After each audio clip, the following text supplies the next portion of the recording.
Hello students, I welcome to all of you.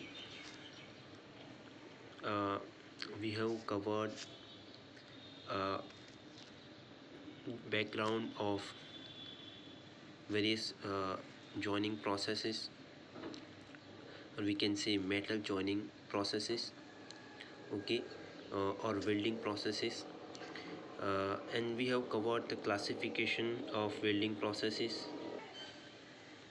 Today we will discuss the oxyacetylene gas flame, various gas flame, okay, which according to uh, situation we use the different flame, right, in welding process.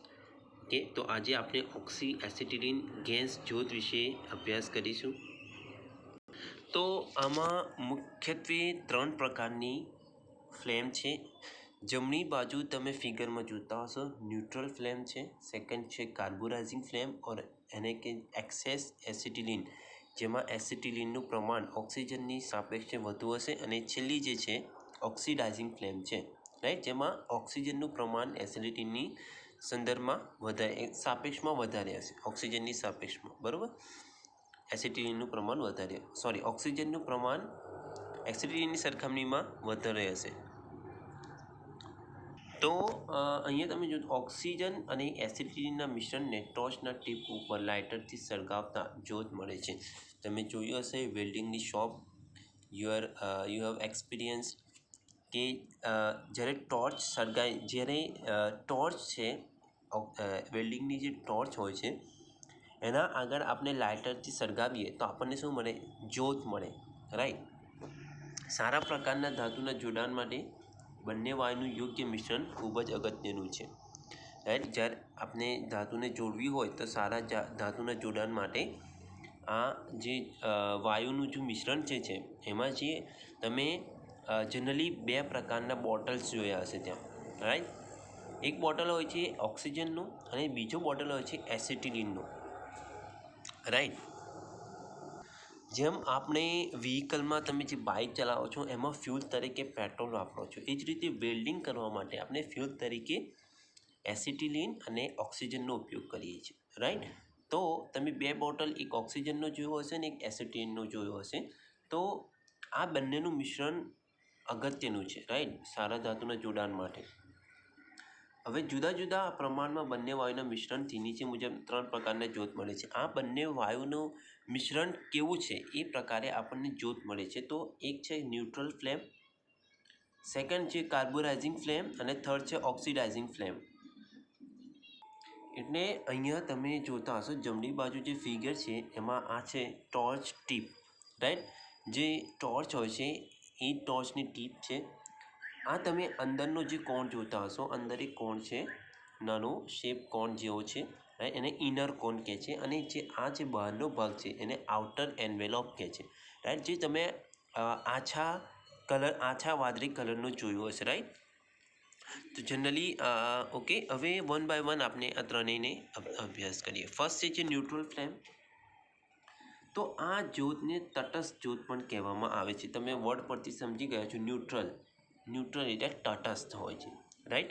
એમાં oxygen અને એસિટિલિનનું પ્રમાણ એક સરખું હોય છે, right. એને તટસ્થ જ્યોત પણ કહેવામાં આવે છે. આ જ્યોત ઓક્સિજન અને એસિટિલિન વાયુના સરખા પ્રમાણમાં 1:1 રેશિયો, રાઈટ, 1 રેશિયો હોય છે, 1:1, ઓકે. ઓક્સિજન અને એસિટિલિનનો જે રેશિયો હોય છે એ 1:1 રેશિયો હોય છે, મિશ્રણના દહનથી મળે છે, રાઈટ. એટલે બંનેનું પ્રમાણ સરખું હોય છે, ઓક્સિજનનું અને એસિટિલિનનું પ્રમાણ સરખું હોય તો આપણને આ ન્યુટ્રલ ફ્લેમ મળે છે. આ જ્યોતમાં નીચે મુજબના રાસાયણિક પ્રક્રિયા થાય છે.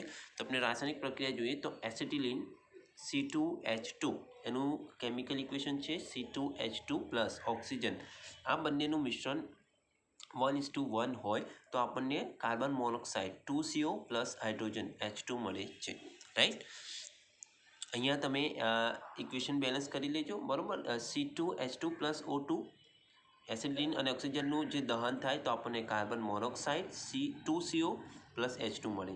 હવે આ 2CO જે મળે આપણને એને ઓક્સિજન સાથે પ્રક્રિયા કરતા તો આપણને શું મળે? કાર્બન ડાયોક્સાઇડ 2CO2 મળે. ઓકે. ના હવે જે હાઇડ્રોજન હતું અહીંયા 2H2 + O2 ઓક્સિજન સાથે એનું રાસાયણિક પ્રક્રિયા થાય તો આપણને પાણીની વરાળ મળે 2H2O. તો આકૃતિમાં દર્શાવવામાં આપણે જે જ્યોત બે ભાગ છે, રાઈટ. એક ટોર્ચની ટીપ નજીક અંદરનો ચળકતો શંકુ આકારનો ઇનર કોન ભાગ અને બીજો જે ઓછો ચળકતો વાદળી રંગનો બહારના આવરણ આઉટર એન્વેલપ જેવો ભાગ. અહીંયા આપણે ફિગર જે જોઈ, આ જે ન્યુટ્રલ ફ્લેમની ફિગર છે, આ જે છે ન્યુટ્રલ ફ્લેમની ફિગર છે, એમાં અંદરનો એક કોન છે ચળકતો જે હોય છે, રાઈટ, ઇનર કોન જેને કહે છે, અને જે આઉટર એન્વેલોપ છે એ આછા વાદળી રંગ જેવો હોય છે, રાઈટ, એવું કહે છે.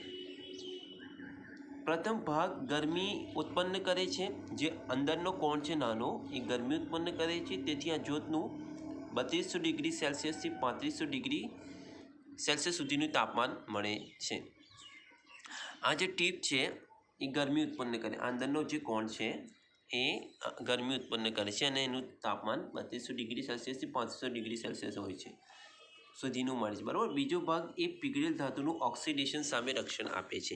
આ જે ભાગ હતો આઉટર લેયર, આ જે આઉટર એન્વેલોપ છે, આ બહારનો ભાગ, એ આપણને ઓક્સિડેશનથી આપણને રક્ષણ આપે છે. જે આપણું મોલ્ટન મેટલ હોય છે એ ધાતુનું જે ઓક્સિડેશન સામે વાતાવરણની સાથે જે ઓક્સિડેશન થાય છે એની સામે રક્ષણ આપે છે બહારનું એન્વેલોપ. ઓકે. હવે આ જ્યોતનો બહોળા પ્રમાણમાં ઉપયોગ થાય છે. નીચે હવે જો સ્ટીલ છે, stainless steel, cast iron, copper, aluminium, આ વગેરે ધાતુઓને જોડવા માટે, વેલ્ડિંગ કરવા માટે આપણે ન્યુટ્રલ ફ્લેમનો ઉપયોગ કરીએ છીએ. Second, carburising flame. તો આ જ્યોતને રિડ્યુસિંગ ફ્લેમ પણ કહેવામાં આવે છે. આ જ્યોત ઓક્સિજનના પ્રમાણમાં એસિટિલિનના વધારે પ્રમાણના મિશ્રણના દહનથી મળે છે, રાઈટ. ઓક્સિજનના પ્રમાણમાં એસિટિલિનનું પ્રમાણ વધારે રાખવામાં આવે છે, રાઈટ. એટલે એસિટિલિનનું પ્રમાણ ઓક્સિજનની સાપેક્ષે વધુ હોય છે આમાં, બરાબર, એના મિશ્રણથી. ઓકે. આકૃતિમાં દર્શાવ્યા મુજબ આ જ્યોતના 3 ભાગ છે. એક ટોર્ચની ટીપ નજીક અંદરનો ચળકતો શંકુ આકારનો ભાગ છે. ઓકે, આમાં 3 ભાગ છે. બીજો ભાગ વચ્ચેના શંકુ આકારનો સફેદ રંગનો ભાગ અને ત્રીજો ભાગ છે બહારનો આવરણ, જે ઓછો ચળકતો વાદળી રંગનો ભાગ છે. ઓકે, ફરી રિપીટ કરું છું. એક ભાગ જે છે અંદરનો ભાગ છે, એક ભાગ જે છે ટોર્ચની ટીપ નજીક અંદરનો ચળકતો શંકુ આકારનો ભાગ. આ ટીપ નજીક જો અહીંયા તમે જોતા હશો, મુખ્ય 3 ભાગ છે. આ કાર્બોરાઇઝિંગ ફ્લેમ છે, રાઈટ. એમાં મુખ્ય 3 ભાગ છે. એક આ ટીપની નજીકનો, એક આ વચ્ચે એક નાનો શંકુ આકારનો ભાગ છે, એ તમે જોતા હશો અહીંયા ફિગરમાં, જો, અને એક છે આ બહારનો એન્વેલોપ, રાઈટ. હવે 3 ભાગ છે. તો અંદરનો જે ભાગ છે ટીપનો જે શંકુ આકારનો ભાગ છે, બીજો જે ભાગ છે શંકુ આકારનો સફેદ રંગનો ભાગ છે. ઓકે, અને ત્રીજો જે ભાગ છે બહારનું આવરણ છે, જે ઓછો ચળકતો વાદળી રંગનો ભાગ છે. બીજા વચ્ચેના શંકુની લંબાઈ, જ્યોતમાં એસિટિલિન કેટલા પ્રમાણમાં, બીજો જે શંકુ આકારની જે લંબાઈ છે એ શું દર્શાવે કે જ્યોતમાં એસિટિલિન કેટલા પ્રમાણમાં છે તે બતાવે છે.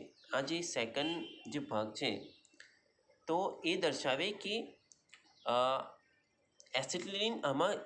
એસિટિલિનનું પ્રમાણ કેટલું છે, રાઈટ, એ દર્શાવે છે.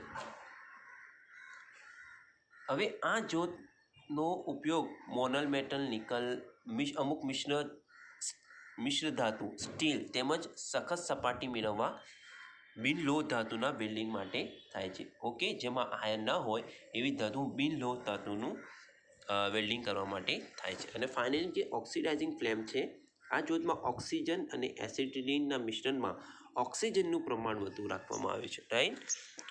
ઓક્સિડાઇઝિંગ ફ્લેમમાં ઓક્સિજનનું પ્રમાણ વધુ રાખવામાં આવે છે એઝ કમ્પેર ટુ એસિટિલિન. આકૃતિમાં દર્શાવ્યા મુજબ આ જ્યોતમાં 2 ભાગ છે. એક ટોર્ચની ટીપ નજીક અંદરનો ચળકતો શંકુ આકારનો ઇનર ભાગ અને બીજી બંને જ્યોતના પ્રમાણમાં ટૂંકો અને અણીદાર હોય છે. ઓકે, આમાં 2 ભાગ છે. એક ભાગ જે છે એક ટોર્ચની ટીપ નજીક અંદરનો ચળકતો શંકુ આકારનો ભાગ અને જે બીજી બંને જૂથના એટલે આપણે આગળ જોયું ઓક્સી એસિટિલિન વેલ્ડિંગ ફ્લેમ ઓક્સી એસિટિલિન એટલે કાર્બોરાઇઝિંગ ફ્લેમ અને જે આપણે ન્યુટ્રલ ફ્લેમ જોઈ કાર્બોરાઇઝિંગ ફ્લેમ અને ન્યુટ્રલ ફ્લેમ એ જે બે ફ્લેમ છે એના કરતાં આ બંને જૂથ કરતાં પ્રમાણમાં ટૂંકો અને અણીદાર હોય છે રાઈટ અહીંયા તમે ટૂંકો અને અણીદાર હોય છે આ ટૂંકો તમે જોતા હશો અને અણીદાર હોય છે આ બહારનો એન્વેલોપ પણ જોતો હશે ટૂંકો છે એઝ કમ્પેર ટુ ઉપરની બંને ફ્લેમ કરતાં અને અણીદાર હોય છે રાઈટ અહીંયા તમે જોતા હશો સી ડિફરન્સ તો હા અણીદાર હોય છે બીજો ભાગ બહારના આવરણ જેવો વાદળી રંગનો છે રાઈટ બહારનો ભાગ તો આવરણ જે છે એ વાદળી રંગનો હોય છે આ પ્રકારની જ્યોત એક સિસકારા જેવો અવાજ ઉત્પન્ન કરે છે આ જ્યોત સૌથી વધુ તાપમાન ધરાવે છે ઓકે ઓક્સિડાઇઝિંગ ફ્લેમ એ સૌથી વધુ તાપમાન ધરાવે છે એઝ કમ્પેર ટુ બંને કરતાં ઉપર કાર્બોરાઇઝિંગ ફ્લેમ અને ન્યુટ્રલ ફ્લેમ કરતાં આ જ્યોતનો અંદરનો ભાગ ધાતુને ગરમ કરે છે અંદરનો જે ભાગ છે એ ધાતુને ગરમ કરે છે અને બહારનો ભાગ વેલ ઝોનને વાતાવરણ સામે રક્ષણ આપે છે ઓકે એટલે અહીંયા આ ગરમી ઉત્પન્ન કરે છે અંદરનો ભાગ અને આ જે બહારનો ભાગ છે એ વાતાવરણ સામે રક્ષણ આપે છે ઓકે વેલ ઝોનને જે વાતાવરણ હોય ને એને સામે રક્ષણ આપે છે આ જ્યોતનો ઉપયોગ કોપર બેઝ ધાતુ કોપરની જે બેઝ ધાતુ તથા ઝિંક બેઝ ધાતુના વેલ્ડિંગ માટે થાય છે રાઈટ એટલે આ ત્રણ ફ્લેમ હતી એક હતી ન્યુટ્રલ ફ્લેમ ઓકે સેકન્ડ જે હતી કાર્બોરાઇઝિંગ ફ્લેમ અને third one oxidising flame okay તો we will continue in the next session thank you